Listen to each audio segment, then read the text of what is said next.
We are back with another episode of Sister Care Sessions. This is part three of our reproductive health series. I'm Teacher Lachey.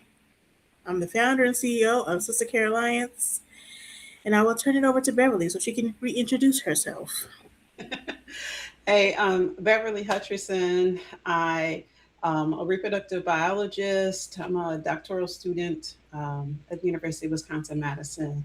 I have my bachelor's in biology, master's in endocrinology, reproductive physiology. I've been studying human reproduction and teaching on the subject for about 20 years.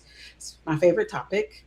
I'm also the founder and CEO of Scientific Motivations, which with the goal of increasing access to health education so that we can have better doctor's appointments. And I'm so excited to be partnered with Sister Caroline Alliance. It has allowed me to reach a wider audience.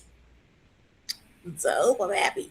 Okay, I want to give out this discount code. I want to introduce you all to Her Plum LLC, which is a feminine hygiene and wellness brand combining menstrual health and mental health. They're offering non toxic reusable sanitary net pads for menstruation and light leaks designed to reduce sensitivity and irritation, along with guided monthly breathing and meditation. Um, these videos help support symptoms of PMS, PMDD, psychoanxiety, and postpartum. The founder, Natasha Hall, has blessed the Secure Alliance with a 20% off promo code using womb care with spaces. Um, I will also add it to our Substack replay and the link. And also, I'll be meeting with the founder on Monday for our new series, Founder to Founder. So you all get to meet her. Take it away, Miss Beverly. Yes, so I'm excited because we've been talking about the female reproductive system. We hadn't even touched on the male reproductive system, and we're going to really touch on that today. And some of the questions that were posed in the poll were asking kind of your knowledge base around the male reproductive system, specifically around andropause. So, just to kind of give an overview, we went through female reproductive anatomy and its function, so anatomy and physiology. We talked about the menstrual cycle. We talked about the menstrual cycle, perimenopause, and menopause, and postmenopause. So that's kind of what we covered so far. And we wanted to kind of get into birth control and pregnancy, but I can't get into anything around birth control pregnancy without talking about the male reproductive system, because that's the system for which you're trying to prevent these pregnancies and or become pregnant. I'm really excited about that because the male reproductive system don't be really getting no love. And I think it's fascinating to find out how similar both the male and female reproductive systems are. So I'm gonna, when I start going through this male reproductive system, I'm gonna first show the parallels of the two. So, got my, so let's just do male and female. So there are things that are very similar, and you'll note that there are kind of small differences that make huge differences. So small hormonal differences that'll make huge differences in anatomy and physiology. So we know that the female reproductive system starts in the brain. We talked about that. Mm-hmm. So in the brain, we have the hypothalamus that was producing the GnRH. And this is kind of like the mother hormone from the brain that leads to all the other hormones that we are more familiar with, like estrogen. In the male reproductive system, you also have the hypothalamus. Oh, I'll put this A over here. That's also producing, guess what? Gonadotropin releasing hormone. So then we had, still in the brain, in the female reproductive system, we had GnRH from a hypothalamus, which going to the pituitary which is going to produce two hormones, which was luteinizing hormone and follicle stimulating hormone.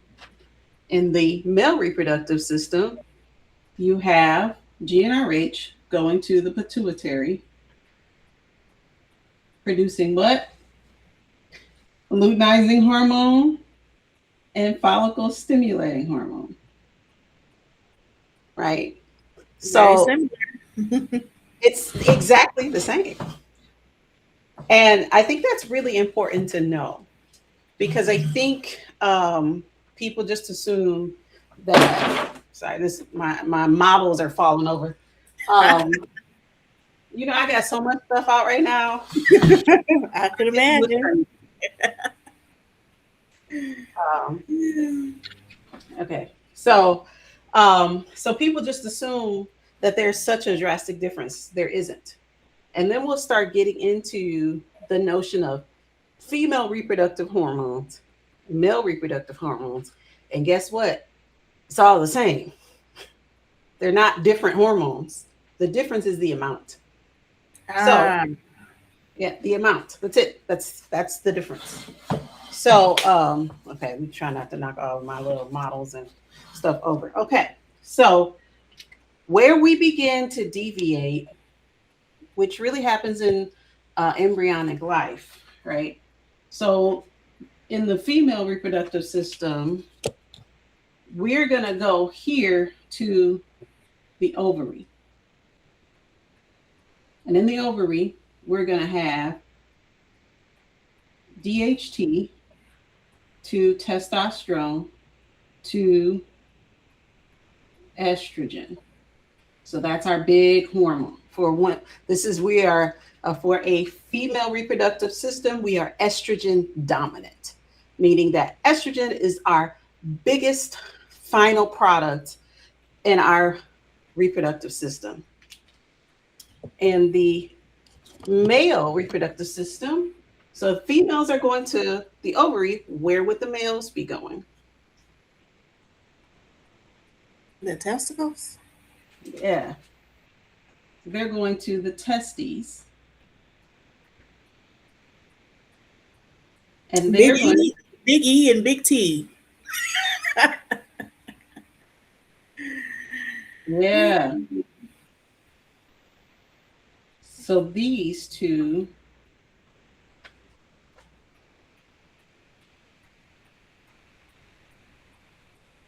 these are going to be your mate. So you're still going to produce that estrogen, just the Mm. lower amounts, because testosterone is they're testosterone dominant. They're DHT, which is a precursor to testosterone dominant. So this pathway is going to be the dominant, but it doesn't eliminate the others. Okay. Okay. So it's really important to know that in both of these, you have your testes, which is the site of those specific hormones, DHT, testosterone, estrogen, ovary, DHT, testosterone, estrogen. So big E for the ovary, big T for the testes, just like you said. Perfect.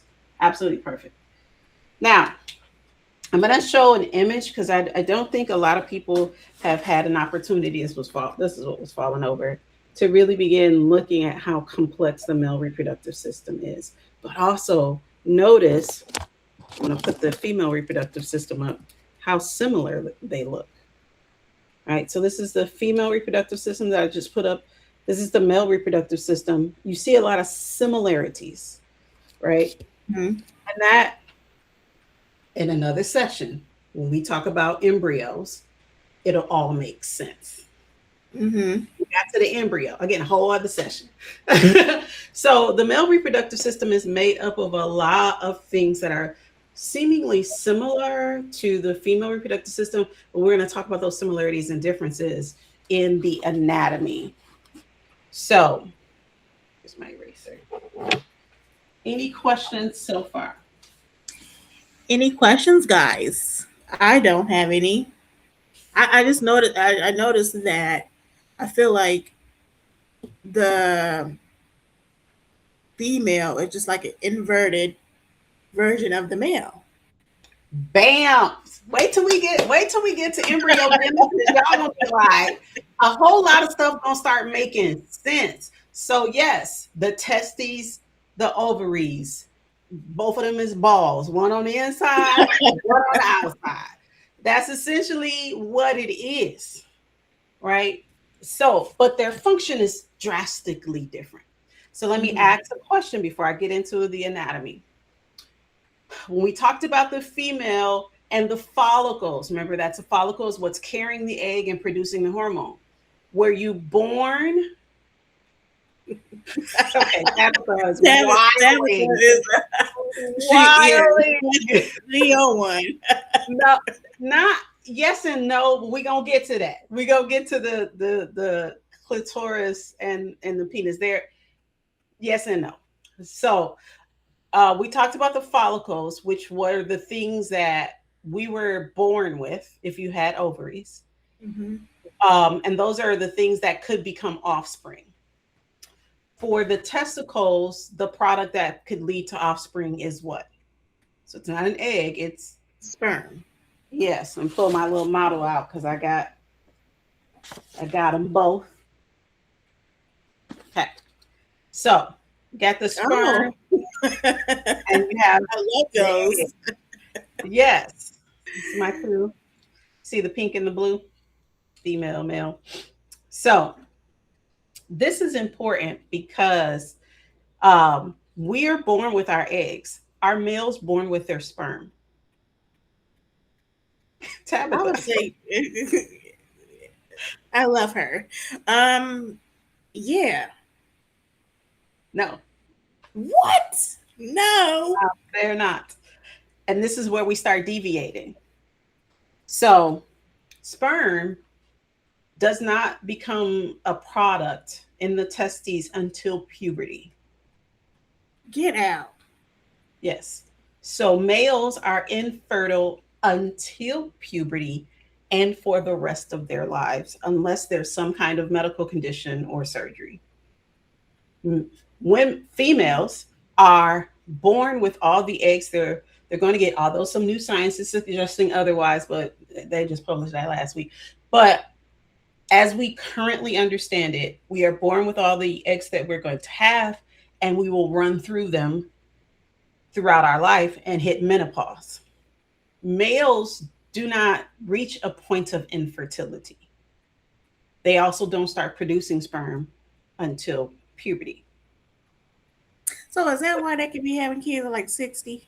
Absolutely. That's why Clint Eastwood keep having kids because Oh they are wow. producing sperm daily for the remainder of their life.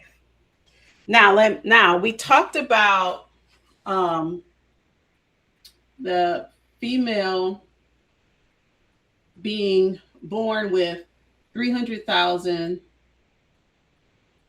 to 500,000 eggs,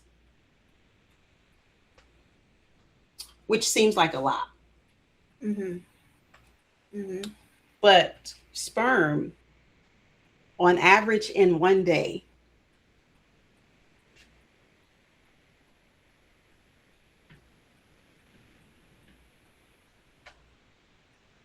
is way more than that in a day. The minimum is 100 million in This a is day. blowing me. In one day. In one day, the minimum is 100 million.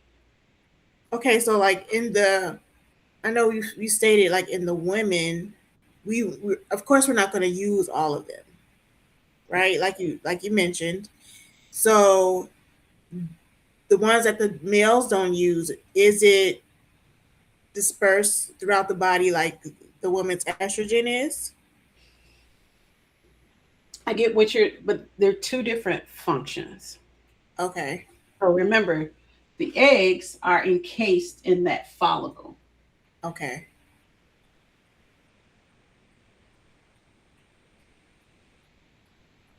Okay. They're encased in the follicle, which is producing those reproductive hormones. The sperm Uh-huh. is just part. Okay. It's That's the main. two different entities. Two different functions. The Okay. sperm is just sperm. It is not a endocrine organ. Its sole purpose is fertility. That's very different from the function of the follicle. All right. So because they are functionally different, they're produced differently. Now, the other thing, which I think is really fascinating, I want to get into the anatomy just so we understand kind of where the sperm is housed and where it's had. Now, my drawings gonna be a little crazy looking. Uh, you know that. So these would be like the testes, right? And the part that we are able to see, this is the kind of skin portion. What everyone calls the balls, they're actually called the scrotum. Okay. So the testes are inside the body, or well, they're encased. So the testis, it's encased, and it's outside the body for a very important reason. The production of sperm, of healthy sperm, is temperature sensitive. So what's the average temperature of the human body? Around 98 Um, degrees. okay. That's too hot for the sperm. So sperm is outside of the body because it's temperature sensitive. Okay. Keep that in mind, because when we start talking about some of the challenges with sperm, temperature is going to play a factor. So, so these things are outside of the body for function because they need to be cooler than our body temperature. Now, let me draw this correctly, because Lord, on top of the sperm, you have this little thing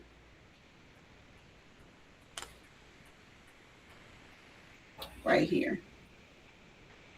And this is, oh, I got to, when you see why I have to make sure I'm spelling this right, you'll see how it's spelled. Whoever decided to spell these things, they wasn't on the team. So, epi did the miss. So this thing called the FP is epididymis. above, right? Yep. Come on, medical terminology. So epididymis. This right here, it stores the sperm.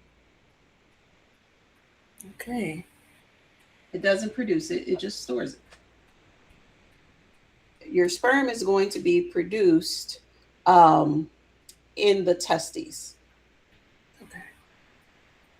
Now, we know that when there is an ejaculant, it isn't only sperm. There is a fluid that's with it called semen, right? That is a functional fluid because sperm is very fragile and it's very sensitive. I mean, as soon as it hits air, it's dead, right? So sperm are not living, because I've done these workshops in all kinds of environment. I hear all kinds of interesting questions. They're not living on pants. They're not living on toilet seats. You're not gonna get pregnant from sitting on a toilet seat or because somebody, had sperm on. And that's not how it works. They die in oxygen. So sperm have to be in a particular environment in order to be functional. Okay. Which is why our bodies are designed to be enclosed. So when there is sperm contact with our body, it's inside. It's not outside the body. Even if you were to go through infertility, they would do it in a particular fluid and it would be kept at a particular temperature. I know this because I did this as part of my master's research with monkeys. There's a whole process. So now understand that sperm is not semen. Okay, they're not the same thing. Sperm is sperm and semen is semen, but together they come out. Mm-hmm. All right. Now, what is producing the semen? That's going to be a mixture of things, but one of them is going to be the prostate. That's one of the things that's going to help produce this fluid that is really protective. So you've heard of the prostate. Females do not have a prostate because we do not produce semen, which means that our cervical fluid is not the same as semen. These are two different fluids. Now, one of the things I want to point out when it comes to semen and sperm is, and the vaginal environment, is that there's a pH difference. And this is important to know. So the female body has a different pH than the sperm. And so you could be reacting to sperm simply because it throws off your pH. And it's important to know that these are just biological anomalies, because I feel like whenever we hear about everything, it's always an STI or cheating. And it's like, let's take out the behavior and understand that just biologically, these are very different environments. They're intended to be different environments. So be open to the fact that there could just be a pH difference, which might be leading to yeast infection or bacterial vaginosis, because we have in our vaginal canal, we have a healthy flora, which is a normal set of bacteria that live in a particular balance. They're already there. And they live at a particular balance at a particular pH. And then you introduce this other fluid that has a different pH, which will throw off that balance of that natural vaginal environment. Mm-hmm. These are just biological facts. So just keep that in mind, that it could just be difference in pH.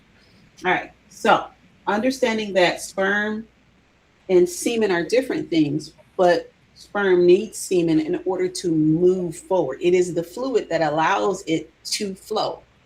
So it's going from fluid to fluid so that it can swim. Yeah. Sperm is swimming. So if you take a fish out of water, what does the fish do? It's going to start flopping around. Out of the water, it's going to start dying. Yeah. So it has to be in some kind of fluid in order for it to do its job, which is to swim rapidly forward in the pursuit of fertilization. That is sperm's sole job, to swim rapidly forward in the pursuit of fertilization. Now, let me give you a little bit more anatomy. And if there are any questions, y'all put them in the chat. So we've got what stores the sperm. So then I want to make sure we understand. Let me draw this correctly. So then you have these tubes, right? Because the sperm, how does it get out to the urethra? All right. And it's these things called the vas. This is key. Deferens. Yeah. So this is going to allow the sperm that's produced in the testes, stored in the epididymis, and it's going to mix together with the fluid by another tube. We don't need to know all these names. We ain't gonna remember. But the vas deferens is, everyone I'm pointing out is the most important in understanding some functioning. So the vas deferens, that's what's going to carry that sperm out of the penis, right? It's going to carry it out. Now, I'm pointing this out because if we are going to have a vasectomy, what are we cutting? It's not a vasectomy, right? Yeah. What are we cutting? The removal of the vas deferens. You don't necessarily have to remove them. You could get them removed. Or you could get, now remember we talked about in the females, the tubal ligation is a surgery that's done less and less. The vas deferens is often clipped and cauterized, meaning like burned. But Okay. this is a reversible surgery, just like tubal ligation is reversible, but that's just not the surgery that people are having. They're having this, often having the salpinectomy where they're removing them. Often it's the vas deferens where they will clip them. They're not gone, right? So when they clip them, this prevents sperm. It does not prevent semen. Okay. Okay. So remember, I talked about the sperm is not semen. That's why I mentioned that. So it's not that someone's having a dry ejaculation. There's still semen because they're separate things produced in different areas, right? The Mm-hmm. prostate gland is producing that semen. So you will still get an ejaculate, but it will be clear of sperm because the connection of sperm is cut off. So basically, a river with no fish. Exactly. You have such great analogies. I really love it. Yeah. So that's why it's important to know that sperm and semen are two different things. They're made in different parts and they come together on the way out, but you can clip the access to the sperm and still get the semen. Okay. It has no impact on pleasure or anything like that because those are different parts of the body. We are simply talking about sperm production and how it escapes the testes. But those doesn't sperm need to be released if it's Ooh, clamped down? I'm getting there. I'm Okay. getting, Let me shut up. I'm getting there. So I want you to think about it the same way we understood the follicles in the ovary. We only ovulate one of the 20 that we produce. So what happens to those other 19? The body will go through a reabsorption process. The same is true for sperm. Sperm that is not used in the time that it needs to be used will just reabsorb in the body. So it will die, be reabsorbed, and it's not just building up. It's just it has a time clock on it because it's not viable the whole time. So let's talk a bit about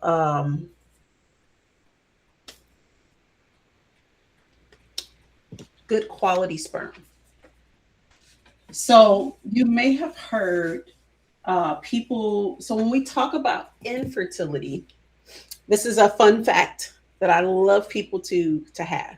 So historically, and you all have seen this in all kinds of movies, Bridgerton and everything before the microscope was invented. If you look at the history of female reproductive knowledge, it is absolutely hilarious. They didn't know what was going on until the microscope was invented and the x-ray machine because they couldn't see inside the body. So they was just making up shit. I So know they his barely took baths, so I knew they didn't know that. what you say? I said they barely took baths, so I Uh, know they didn't know nothing about that. Stop it. Unrelated. Unrelated facts. But this was universal. It wasn't specific to any particular race. It was just a lack of knowledge because we couldn't see chromosomes. We couldn't see what was inside the sperm or the egg. So our knowledge of any of this was Minimal. shout out to the microscope being invented for us to see things that were different. So historically, it was always blamed on women for not having a male heir. Hmm. Right? So if you didn't have a male heir, it was like the woman's fault. That's not even how any of this works. So we talked about this before. I want to reiterate this. So we talk about the egg and the chromosomes, right? So there is a specific chromosome that you can get. So an egg only has X to give Yeah. because a female biologically is made up of two X's. So the Mhm. eggs for a female can only be X because our chromosomes are only X's. Sperm, on the other hand, has two options. You can get either an X or a Y. So you can have this, which would equal female. Now, this is just the dominant. There are other mixtures. We ain't getting into none of that right today, but there are options. But these are the main ones. Or you could have XY. You have XY. you can have an X or a Y, which will equal male. Now, this is just a chromosome. This ain't got nothing to do with all the variants that can happen during embryogenesis. So don't come for me. I understand there's other options. We ain't talking about that right now. We're going to get to all that. So I'm trying to make the point that if the egg only has an X, because you get one of these are your sex chromosomes. So these are the different from all the other chromosomes that you're going to have. So you're either going to get an X or Y. That Y can only come from the sperm.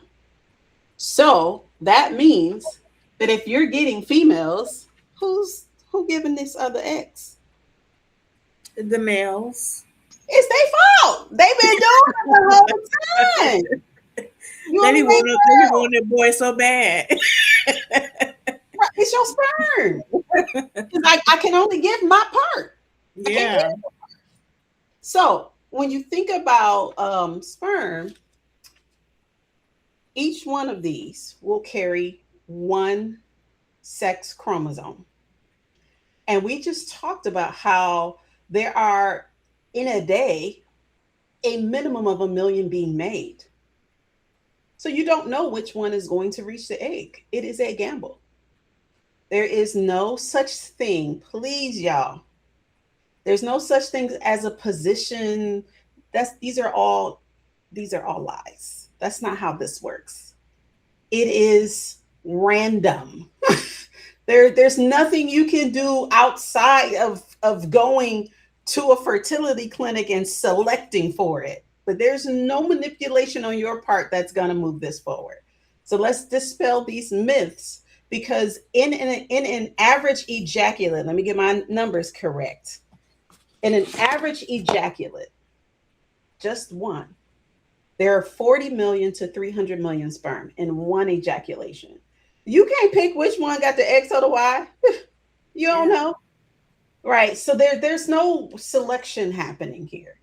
But shout out to the invention of the microscope, that we now know that that sperm is responsible for the sex of the child, because we ain't got nothing but X's to give.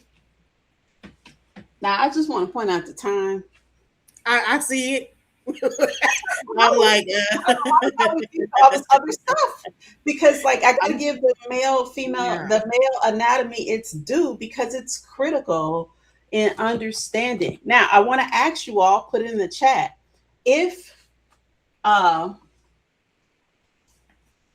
people who are female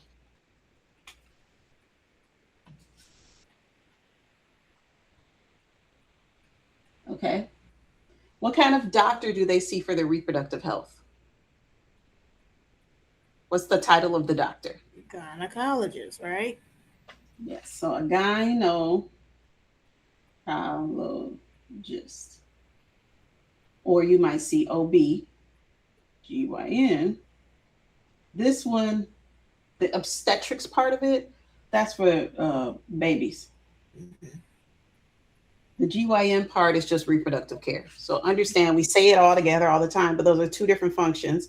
So some people are obstetricians, and those are people who take care of pregnant people. Some people are just gynecologists, and they just deal with reproductive health. Mm-hmm. Some people are OB/GYNs, meaning they deal with both parts, so that we're clear about the distinction. So then, what doctors do men go to, or males go to, for their reproductive care? The urologist? Yes, they go to the urologist. Right. So just so you know, that they have a physician that specializes in male reproductive care. Okay. I have a sidebar question. Yes. Um, should males check their sperm count annually? Like, No. it feels like they don't have like an annual visit. Well, the sperm count is not something that needs to be checked. Hormones, yes. Sperm count, no. Okay, We ain't even got to the that part yet. We getting okay, there. But yeah, not sperm count because sperm is produced daily. And if sperm is in the decline, it's going to be hormonally driven and or related to some kind of dietary or medical issue. But there will be other signs of issues before there's a sperm count thing, right? So so it's there are more other like things. So diet, pre-existing. exercise, smoking reduces sperm count. We talked a bit about temperature. So wearing tight underwear for males, pushing the testes closer to the body can increase temperature, which will reduce sperm count. They found in a research paper a while back that truck drivers had lower sperm counts because they're sitting all the time. So they're sitting, increasing the heat, and so that reduction in sperm count. Remember, temperature they're temperature sensitive. So Mhm. sperm count is finicky, but unless it's hormonal or some other kind of medical issue, it can be restored. Okay.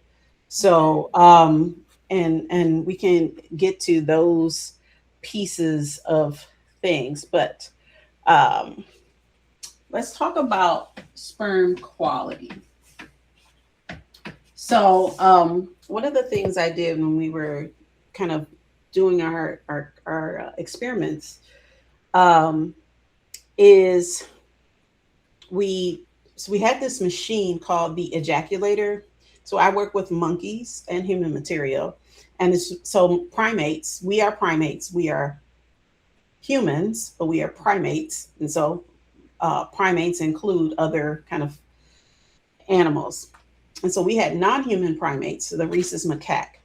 And so the males, which are much bigger than the females, we had to actually put the ejaculator machine on in the morning because they masturbate. And so what this is also true for human males is that the best sperm is at the beginning of the day. It's the best sperm, it's the freshest sperm, and it's going to have the greatest viability because throughout the day, remember it's produced daily, there might be a decline, right? So we would take it at the beginning of the day because it would decline. And what we would do is put it on this thing called a hemocytometer. So we would spin it down just so that we can get the semen to the bottom because it's heavier, and the sperm would be at the top. And then we would put it in a dish, and it had all these little squares on it, and you could see the quality of the sperm because you could see how it moved. So when they do this, this is what they're doing in the fertility clinics. So sperm quality is based on um, the shape and size. Okay, so you want it to look like this. You want it to have this giant oval head. This protein region right here is really important. And then you want it to have this tail. But they don't all look like this because they're produced so rapidly. Most of them trash, like straight up trash. Quite frankly, most of them gonna be dead, Mm. right? And they don't even work, which is why they have to produce so many of them. Because anytime you do anything rapidly, it's not gonna be great. So you're looking at that. You also want to look at how they're swimming. So what we would do is we would drop a bit of caffeine to see if they would speed up because they need to be swimming rapidly and forward. But baby, watching these sperm on the dish is hilarious because some of them be looping around in a circle, some of them be swimming backwards, some of them ain't got no tail. They just be looking all disformed. Some of them got two heads. They just don't look right. So you're looking at sperm. They're looking at so when they look at quality sperm, there's a calculator. So you want to have, you know, on average more than 15 million in the ejaculate, more than 15 million. And then of that 15 million, you want to have like 40% to be active. Because I told you some of them just twitching, they ain't even moving. So Yeah. 40% of those, then you want to have that standard size. Because sometimes the head too small, sometimes this protein region, it don't be looking right. And that tail, it has to be able, this is a flagella, has to be able to whip it so it can go up. And at least 50% got to be alive. So this is what I mean. You got all these millions. Why is it so many? Because they dead. They ain't even acting right. So only a few of these sperm is actually viable. That's why you have to have so many. So swim shape and also that swimming forward but rapidly. And they need to be alive. And you can see all this on a dish. It's actually really fascinating. You could probably Google and look at these things and you'd be like, what? Girl, that is hilarious. But so this is important because of what the job of sperm, that swimming rapidly is critical because when it is in the vaginal canal, remember we talked about there's a pH difference and the body trying to kill it because our body will perceive sperm as a foreign body. And remember, we have all of these things in our body that keep that opening like functional. Well, what this got to do? What this doing in here? It's just trying to kill it. So in order to get through this fluid, and also it's going up, the gravity, it has to be swimming fast to get through what's inside the vaginal canal and that uterus. Right? The uterus got blood in it, it's got endometrium, it's all this stuff, and it's little tiny things got to swim all the way through to try to get through that fallopian tube. Now, fun facts, sperm, well, let me ask, anyone tell me how long does sperm live in the body, in our bodies, female bodies? I don't know. Up to 5 days. And it's functional. Just hanging out for five Well, days. no, it's a journey. So it's not like the day that you have the intercourse, that sperm just zip all the way through the uterus to the fallopian tube. Remember, many of them are dying on that journey. So that journey could take a while. So it has to be able to survive that environment long enough to get there. But even once it gets to the egg, which we can get to when we get to fertilization, that don't mean it's strong enough to push through the barriers of the egg. So this is a tedious journey for sperm. But if the sperm is not used, it will release into the abdomen because remember, the uterus is open, so it will go through. Remember the fallopian tubes; they have that opening at the end, and they'll just release it to the abdomen. It does not cause any problems for anyone wondering. That's just what happens. So let's talk about fertilization. So when we think about fertilization, we know that the success really depends on the sperm meeting a viable egg. So they have to meet. And we talked about the complications in the uterus. Just draw a little something here. We've got the ovaries. And we've got our fallopian tubes. All right, so we've got these sperm, and say you've ovulated. So you've ovulated, and the egg is, say, right here. The sperm has to get through the vaginal canal.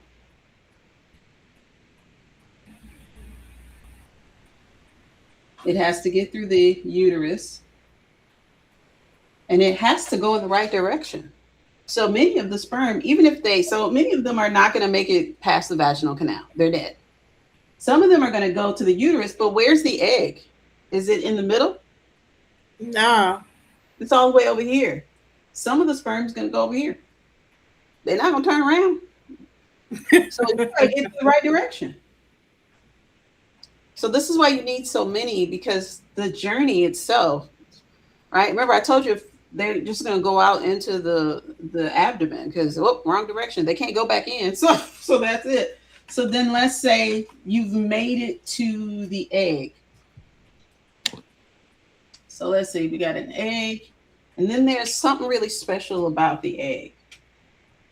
It's got this, let's call it a force field. So you got a sperm, but it's not just going to be one sperm.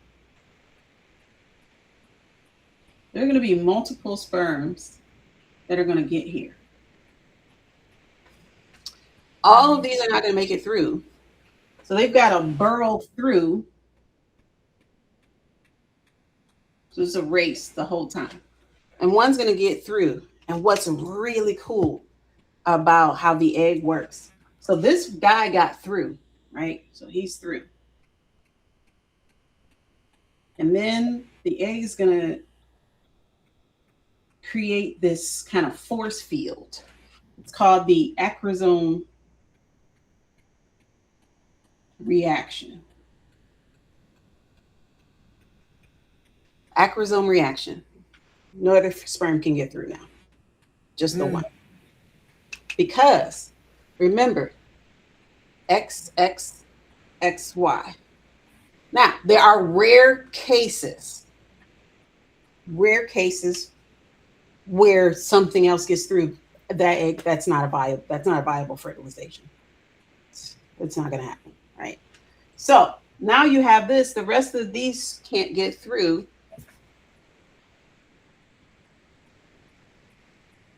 Now we're going to go through a process because we're back in this uterus. So we've moved from an egg to what's called a zygote. And I have spared y'all so many scientific terms because we don't really call it an egg. The technical term for it is called an oocyte. We never use the term egg. It's an oocyte. But, I'm sparing y'all all this jargon. So you become a zygote. Zygote is just a fertilized egg. Now, this is the thing that's going to do the most critical part of pregnancy. All right, so let's go back to our uterus.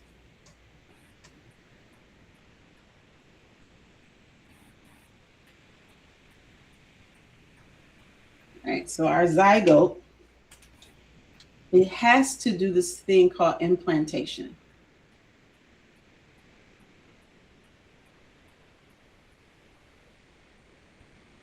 Right? Implantation is essentially that zygote is going to find a spot in the uterus and it's going to burrow into that uterine wall, and it's got to get in there. And I could talk so much about this because this is where things can start and stop. But when this happens, it sends a signal to the brain. This is the signal that you find on your pregnancy test. It's called HCG. So this only exists after implantation. So when you take your pregnancy test and it says, I'm pregnant, this is the hormone that the pregnancy test is looking for. HCG, human chorionic gonadotroph. It says we have implantation. Now the test's going to say you're pregnant, but this is where it can get really tricky because you can have HCG be really high and then 2 days later it's not because something went wrong. And it's also really common for between 1 and 3 months for there to be a failed implantation or just a detachment, because you've got to get that implantation matters because that is going to be the site of your placenta. And your placenta is what carries your pregnancy. Right? So, Okay, so what I think, okay, what does the woman has to pee on a stick. Hmm.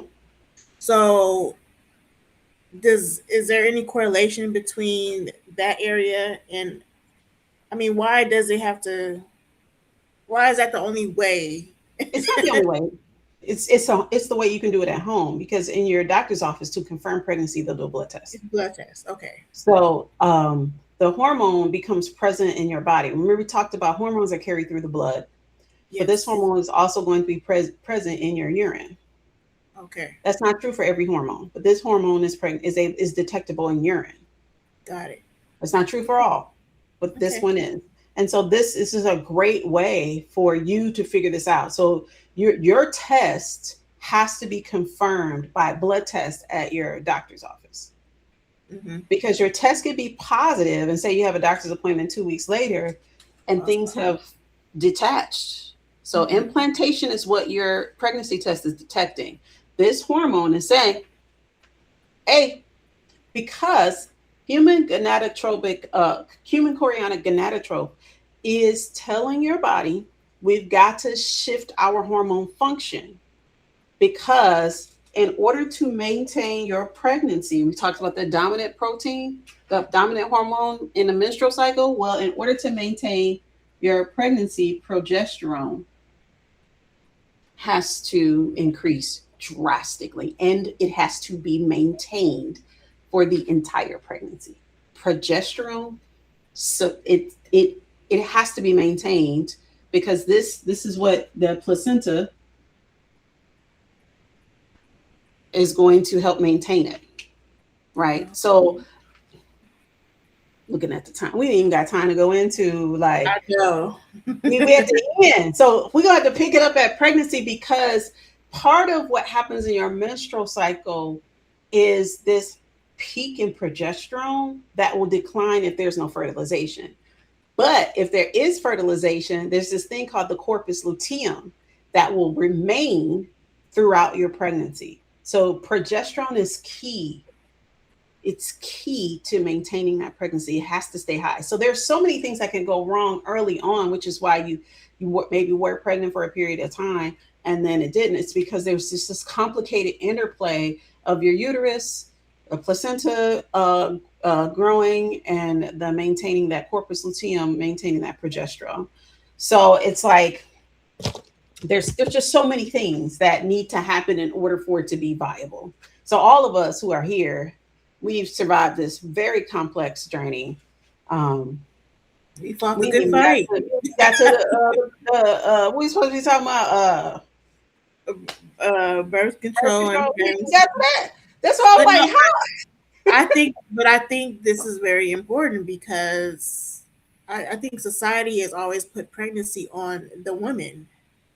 And like you said earlier, the male reproductive system doesn't get much love, and it should, because it's just as important. Not only is it so, we even got next time we're gonna get into new research that has shown that the quality of the sperm can determine the success of implantation. So now it ain't just like miscarriage and loss of pregnancy. That damn sperm,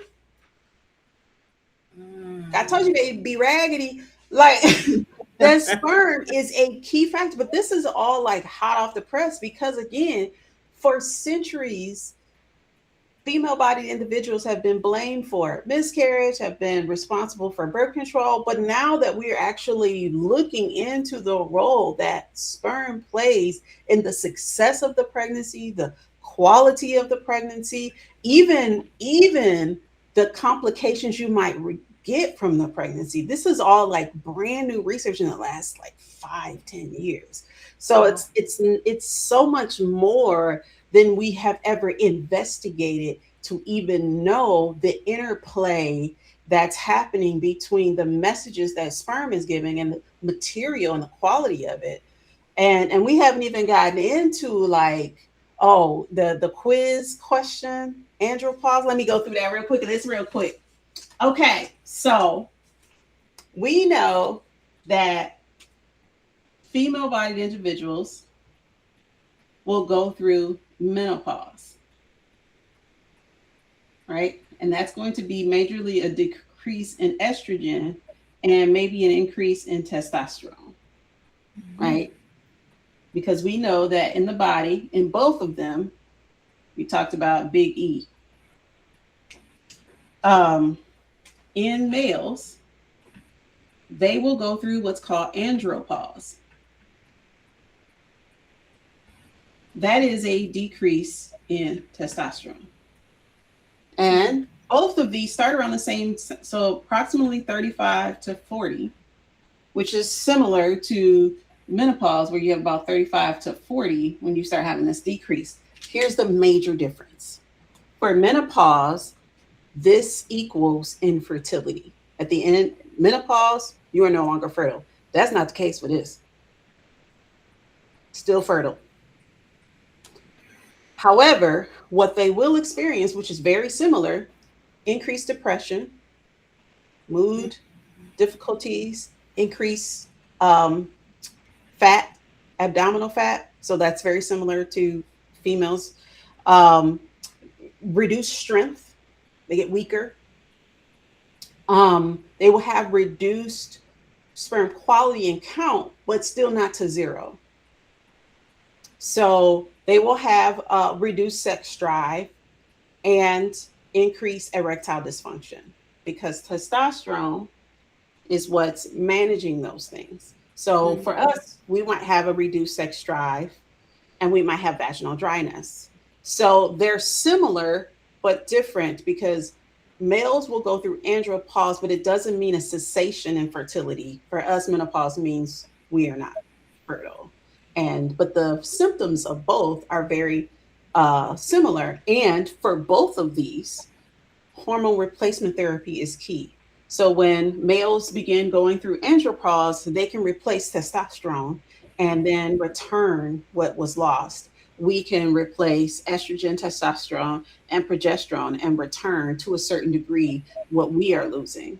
So I just wanted to put that in here. We have not gotten to assisted reproductive technology because we just got to the fertilization.